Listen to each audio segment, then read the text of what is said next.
الحمدللہ رب العالمین والعاقبۃ للمتقین الصلاۃ والسلام علی سید الانبیاء والمرسلین۔ میرے محترم سامعین و ناظرین، السلام علیکم ورحمۃ اللہ وبرکاتہ۔ ذکر سن رہے ہیں آپ تخلیق انسان، اسلام اور قرآن کی روشنی میں انسان کی کیفیات کو بیان کیا جا رہا ہے۔ بنی اسرائیل میں آیت نمبر 11 میں اللہ فرماتا ہے وَيَدْعُ الْإِنسَانُ بِالشَّرِّ دُعَاءَهُ بِالْخَيْرِ وَكَانَ الْإِنسَانُ عَجُولًا۔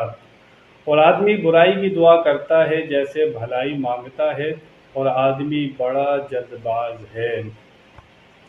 انسان بھلائی کی دعا بھی کرتا ہے، برائی کی دعا بھی کرتا ہے۔ کیا مطلب؟ جب کسی سے ناراض ہوتا ہے، تکلیف پہنچتی ہے تو اس کے لیے بد دعائیں کرتا ہے، برائی کی دعا کرتا ہے۔ اللہ فرماتا ہے کہ اللہ تعالیٰ اس کی یہ دعا سننے میں جلدی نہیں کرتا، لیکن انسان بہت جلد باز ہے۔ انسان کو یہاں پر ایک اور اس کی کمزوری کا ذکر فرمایا کہ انسان جلد باز ہے، ضرورت سے زیادہ مانگتا ہے اور وقت سے پہلے مانگتا ہے۔ حدیث شریف میں آتا ہے کہ انسان کی اگر ہر دعا قبول ہو جائے تو وہ پاگل ہو جائے۔ ہم نے بھی اکثر دیکھا ہوگا کہ ہم کبھی دعا کرتے ہیں، تھوڑے دن کے بعد کہتے ہیں اچھا ہوا یہ دعا قبول نہیں ہوئی۔ انسان جلد باز ہے، دوسروں کو بد دعائیں دیتا ہے۔ اللہ فرماتا اگر اللہ لوگوں پر عذاب اس طرح جلدی بھیج دیتا جس طرح وہ بھلائی جلدی طلب کرتے ہیں تو ان کی طرف ان کی مدت پوری کر دی جاتی۔ اللہ تعالیٰ عذاب بھیجنے میں جلدی نہیں کرتا۔ روایت میں آتا ہے کہ کوئی شخص دعا کر رہا ہوتا ہے کہ اللہ مجھے فلانی چیز دے دے، فلانی چیز دے دے۔ اللہ فرشتوں کو کہتا ہے کہ ابھی اس کو نہیں دینا، اس کا مانگنا مجھے اچھا لگتا ہے، اگر تم نے اس کی یہ دعا قبول کر لی یہ مانگنا چھوڑ دے گا۔ کسی کا مانگنا اللہ تعالیٰ کو بہت پسند ہوتا ہے۔ اللہ تعالیٰ فرشتوں کو کہتا ہے کہ اس کی دعا قبول نہ کرنا۔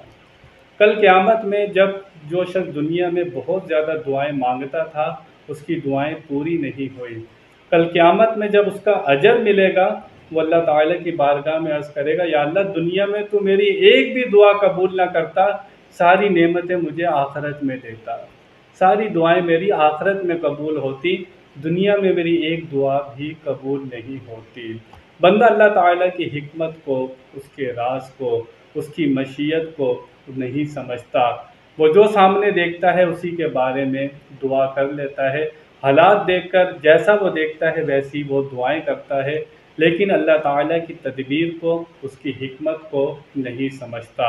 اللہ تعالیٰ بندے کے حق میں بہتر ہی کرتا ہے، لیکن انسان سمجھ نہیں سکتا۔ اللہ فرما رہا ہے کہ انسان جلد باز ہے۔ حضور اکرم صلی اللہ علیہ وسلم فرماتے ہیں کہ بردباری اللہ تعالیٰ کی طرف سے ہے اور جلد بازی شیطان کی طرف سے ہے۔ تو یہ کمزوری کا ذکر ہوا کہ انسان جلد باز ہے۔ یہ بہت سی جگہ پر جلدی بھی کرنی چاہیے، رشتہ آ جائے، لڑکی جوان ہے، اچھا رشتہ مل رہا ہے، خواہ خواہی دیر کر رہے ہیں، کوئی وجہ نہیں ہے تو وہاں پر بتایا گیا کہ جلدی کرنی ہے۔ انتقال ہو جائے تو دفن میں دیر نہیں کرنی۔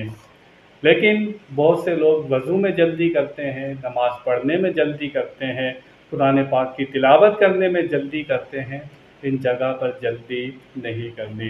اللہ تعالی ہمیں سمجھنے کی توفیق عطا فرمائے۔